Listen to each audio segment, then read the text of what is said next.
Hemos invitado al Faro a Mario Amorós, porque de La Pasionaria se han escrito muchos libros. Ella misma publicó 2 volúmenes de sus memorias, pero el libro de Mario Amorós nos ha gustado mucho.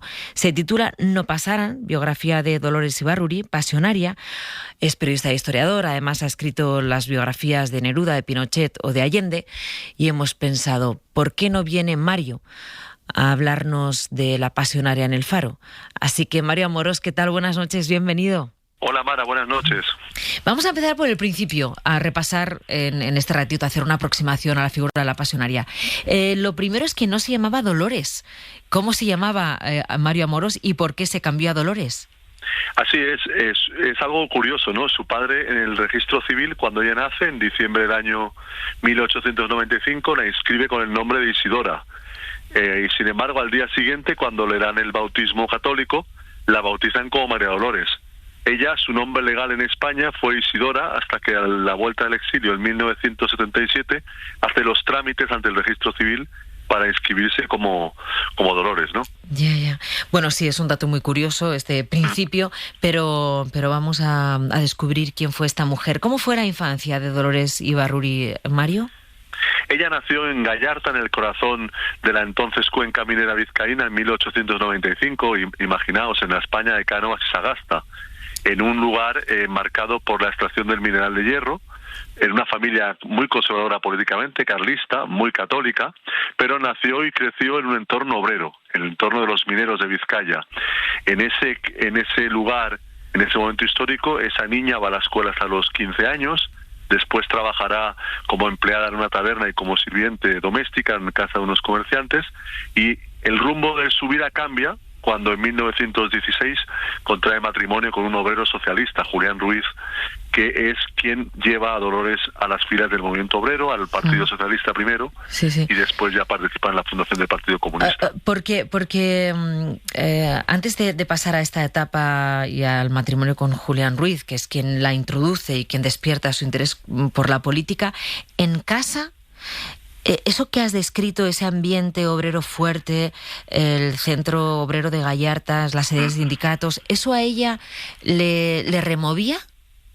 Claro, ella era una niña, como tantas otras en la época, que iba a la escuela y veía las banderas de los sindicatos, veía, por ejemplo, algo muy impresionante en la Vizcaya del principio del siglo XX, las huelgas obreras que duraban semanas, meses. Sí. Recordó siempre la huelga de 1903, cuando el gobierno despliega el ejército en las calles de Gallarta, pero al mismo tiempo era una muchacha muy buena estudiante y con una ferviente fe católica. Ella contaba que la Virgen de la Dolorosa le provocaba verdadera emoción, iba a misa, por supuesto, todos los domingos, participaba en el apostolado de la oración, que era una organización católica. Entonces tenía la vida de una niña de una familia católica, iba con sus padres a los mítines carlistas, también veía hablar a los líderes socialistas muy jóvenes en aquel tiempo como Indalecio Prieto. Entonces convivían eso que podía ser contradictorio, ella lo vivía de manera natural, como tantos otros habitantes de la zona, en una zona muy obrera, pero también con ese peso de la Iglesia Católica. Ella fue a clase, fue a la escuela, tenía estudios primarios, ¿no? Sí. De hecho, además, era muy buena alumna, tuvo sobresaliente en la educación primaria y quiso formarse como maestra en Bilbao, pero no pudo hacerlo por diferentes razones. Su maestra, doña Antonia, que murió en el bombardeo de la aviación franquista y nazi de Guernica en el año 37, ella la recordó hasta los últimos días de su vida. Hay entrevistas todavía en los años 80 que recuerda a aquella maestra que le transmitió la devoción por la lectura, por el estudio. Fue una gran lectora a lo largo de toda su vida, pero no pudo cumplir su primera vocación, que fue la de ser maestra. Bueno, total, que entonces se casa con Julián Ruiz, minero socialista, y nos comentabas, él fue quien cambió su vida, ¿no? Una mujer que estaba trabajando como empleada en taberna, como sirviente, que parecía que iba encaminada a ser ama de casa, de pronto conoce a Julián Ruiz y cambia su rumbo. Claro, la historia también, ¿no? ¿En qué momento conoce a Julián Ruiz? El año 16, el año 17 viene la huelga general revolucionaria de agosto, después nada más y nada menos que el triunfo de la revolución bolchevique en Rusia, que es un golpe en todo el movimiento obrero mundial, y Julián Ruiz y Dolores Ibárruri, en la cuenca minera vizcaína, participan en ese proceso largo de 2-3 años que llevará a la fundación del Partido Comunista el año 21. Y lo singular es que Dolores participa en su condición de ama de casa, que no le impide publicar artículos en periódicos socialistas y obreros como La Lucha de Clases, donde también escribía don Miguel de Unamuno, ¿no? Es algo singular, verdaderamente, una ama de casa que tuviera esa conciencia política tan fuerte y esa vocación por participar, ¿no? Claro, Mario, porque era singular que fuera ama de casa y tuviera esa conciencia política, y era singular que fuera mujer. Así es, pensemos como la situación de la mujer en España hace un siglo. Ella tiene una frase muy socorrida que decía que las jóvenes de la época le preguntaban a sus madres, madre, ¿qué es casarse? Y decía la respuesta tópica era hilar, parir y llorar. Y tiene también párrafos en sus memorias donde habla de que qué bonito los hombres en la taberna y las mujeres en casa cuidando a los niños sin apenas comida, ¿no? Bueno, ella conoció muy bien lo que era la vida de una mujer en la España de entonces, tuvo un parto de trillizas el año 23, alumbró 6 hijos, de los que solo 2 llegaron a la edad adulta, y uno de ellos, Rubén, que murió en la batalla de Stalingrado. O sea, murieron 5 de sus hijos. Así es. Sí. 4 a edades muy tempranas. ¿Y cómo le marcó esto a ella?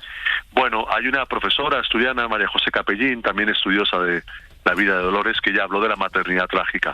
No se entiende el discurso de Dolores político sin ese dolor permanente que tiene como madre. En infinidad de discursos ella se sentirá representante de las madres, hablará de los hijos y con un lenguaje muy llano, muy sencillo, que llegó al corazón de muchas personas en España y fuera de España durante décadas. Y tiene una relación particular con los niños, por ejemplo, la evacuación de los niños de Asturias en el año 35, los hijos de los mineros, los niños de la guerra de España y otros episodios en su vida que hablan de una relación a partir de esa tragedia tan temprana en su vida. Mario Amorós, ¿por qué se pone ella la pasionaria de seudónimo o quién se lo pone?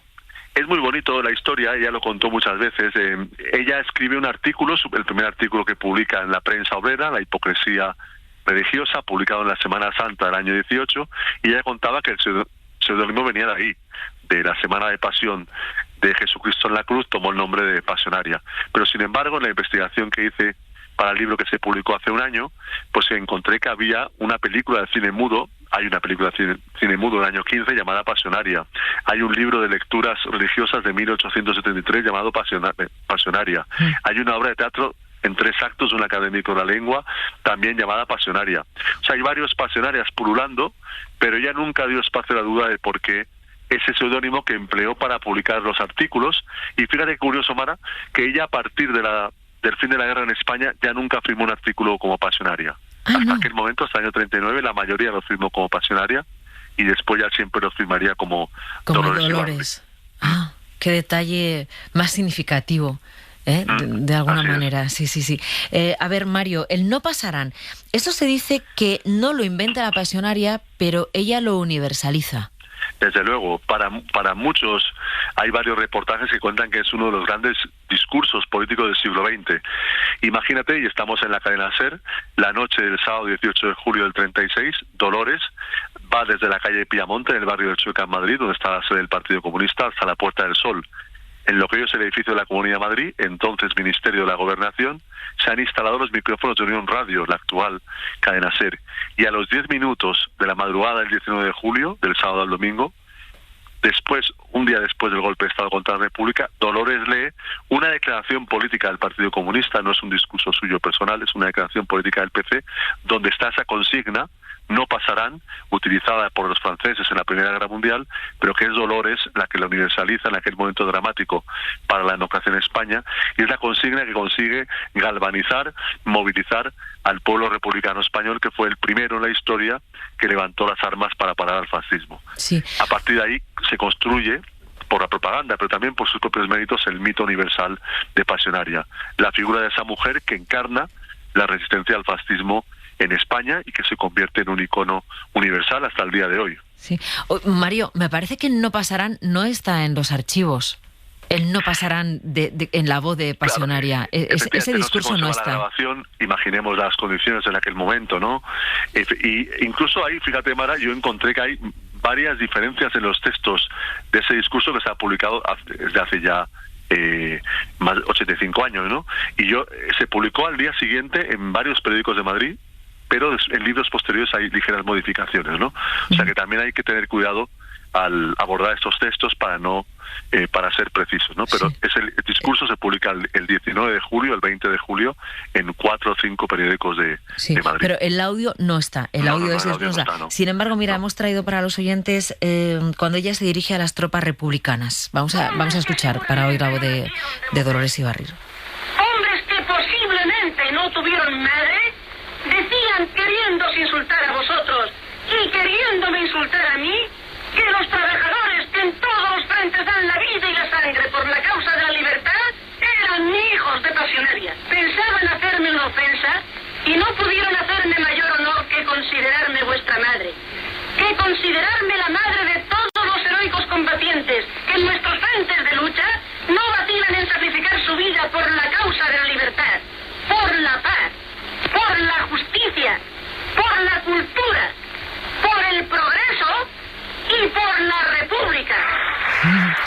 Fíjate, Mario, cómo en este discurso, en estos 47 segundos, aparece mucho de lo que has mencionado. Claro. La vinculación con la maternidad, que ella decía, querían ofenderme y me siento honrada, es un privilegio. Y luego la cultura, la democracia, los trabajadores, ¿no? Creo que es un discurso de enero del año 37, ya está en Valencia, y efectivamente. Además, no te imaginas, Mara, la cantidad de periodistas que había en España en aquel momento, todos sabemos, Hemingway y otros, pero había periodistas de izquierdas, pero otros periodistas mucho más neutrales, digamos, ¿no? La fascinación que la figura de pasionaria causa en corresponsales extranjeros es impresionante. Cuando lees los artículos de la época, la impresión que causaba la figura de esa mujer en los actos de masas en Valencia, en Madrid, en Barcelona, y su capacidad para llegar con ese discurso tan sencillo y directo al pueblo, ¿no? Hay una gran cantidad de testimonios impresionantes de lo que generaba esa voz de Dolores, incluso también en sus últimos años una voz impropia de una anciana, que es cuando vuelve a España todavía sigue siendo una voz impresionante, ¿no? A Mario, ya decía al principio que tendríamos que dedicar 2 horas y media mínimo, o sea, todo el programa, a hablar de la pasionaria, pero bueno, vamos a ir así dando algún salto que no se merece que lo demos, pero es que por cuestión de tiempo. Pero bueno, vamos a decir que durante la guerra se convierte en eso que estás diciendo, en un mito universal, que la prensa internacional habla de una mujer que, escuchándola, ya es llamativo incluso en este siglo XXI. Pocos políticos y políticas hablan como hablaba ella, pero háblame un poco del exilio, de lo que supuso a ella la salida de España. Claro, imaginemos que la República tuvo la peor, la más amarga de las derrotas, con un golpe de Estado contra el gobierno del presidente don Juan Negrín. Dolores estaba en Alicante el 6 de marzo del 39, en la zona de Elda Petrer, y desde allí la dirección del Partido Comunista le ordena que salga de España, porque ese golpe de Estado contra el gobierno de Negrín y contra el Partido Comunista pone en peligro su propia seguridad. Ella sale en avioneta desde el aeródromo de Monóvar, al lado de mi pueblo, en Alicante, y llega a Orán, en Argelia. De allí a los pocos días va a Marsella en barco, en tren a París y en barco a Leningrado y después a Moscú, a donde llega en abril del 39. Unos meses después viene la Segunda Guerra Mundial, como sabemos, ¿verdad? Y ahí la historia cambia de nuevo para Dolores y para los españoles en el destierro. Ella, durante la Segunda Guerra Mundial, tiene el papel de leer discursos por radio, algo tan impresionante y tan monótono como eso, por las emisoras soviéticas, por la radio pirenaica, y es la persona que simboliza en el exterior de España la causa de los comunistas que luchan desde el primer día en que acaba la guerra contra la dictadura de Franco y por la restauración de la democracia. Es un exilio republicano, el comunista español, larguísimo, de casi 40 años, lleno de dolor y de esas profundas heridas que deja el abandono forzado de la tierra que a uno le viene a hacer, ¿no? Mario, Dolores, tengo un fragmentito de cuando ella habla a través de Radio Pirenaica. Vamos a escucharlo. Perfecto. Y cuando eran más difíciles nuestras horas, cuando sobre Madrid se cernía la amenaza del fascismo, cuando las calles de Madrid se ensangrentaban con la sangre de nuestras mujeres y de nuestros niños, cuando las casas de nuestras ciudades y de nuestras aldeas eran destruidas por la aviación fascista, cuando todo el mundo pensaba que Madrid no podría resistir, un día difícil para nosotros, comenzaron a oírse en las calles de nuestra ciudad los pasos rítmicos de formaciones militares que venían a traernos el apoyo Y la ayuda... De alguna manera, Mario, ella se convirtió también un poco en la voz que conectaba con España y con lo que había pasado al resto de gente que había tenido que emigrar, que irse y exiliarse de este país, ¿no? Así es, en ese discurso tan impresionante ella habla de la llegada a Madrid de las brigadas internacionales.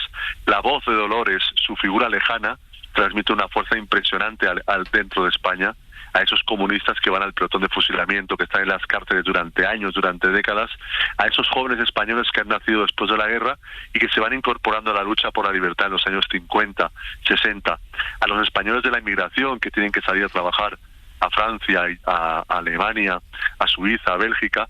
Esa voz de Dolores conecta la memoria de la República con la esperanza de la recuperación de la democracia en un exilio larguísimo y en una dictadura que parecía interminable y que fusiló hasta los últimos días. Vamos a cerrar con su vuelta a España. Hay oyentes que han citado esa fotografía mítica de la pasionaria de Dolores con Alberti en el Congreso. Cuando ella vuelve, tiene 82 años, decías antes, es increíble cómo la voz de una persona anciana podía tener tanta fuerza, tanto ímpetu, ser tan convincente y arropar tanto a la vez. Sí, hay un vídeo en YouTube, lo digo para nuestros oyentes, que se llama El Meeting de París, que sale la voz de Pasionario durante muchos minutos y es impresionante escuchar esa voz, ¿no? Y lo que representa la figura de Dolores, la única diputada de las 473 diputados de la Segunda República que vuelve a ser elegida el año 77, solo una foto de ella junto al presidente Adolfo Suárez del brazo de Alberti representa lo que fue la transición en España. Esa es la potencia de esa figura, de esa mujer que simboliza en su cuerpo la causa del comunismo, de la izquierda en este país y la causa de la lucha por la democracia. Y bueno, también su funeral, donde asistieron más de 200.000 personas, representa eso, ¿no? Una figura única e irrepetible, pero que bueno, que tiene vigencia en el siglo XXI. Eso es lo que yo intenté traer también con la biografía, un trabajo muy exhaustivo. Mario Amoros, muchísimas gracias por habernos acercado a la figura de la pasionaria en este programa y gracias también por tu libro. Un abrazo, Mara, y un saludo para todos vuestros oyentes. Sí, veremos a Dolores caminar las calles de Madrid.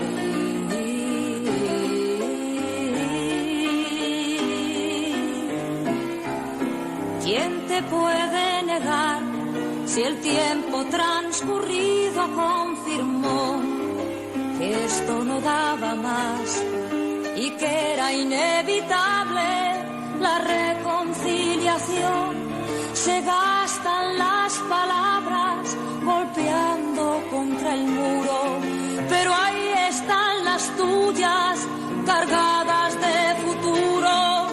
Sí, veremos a Dolores caminar las calles de Madrid.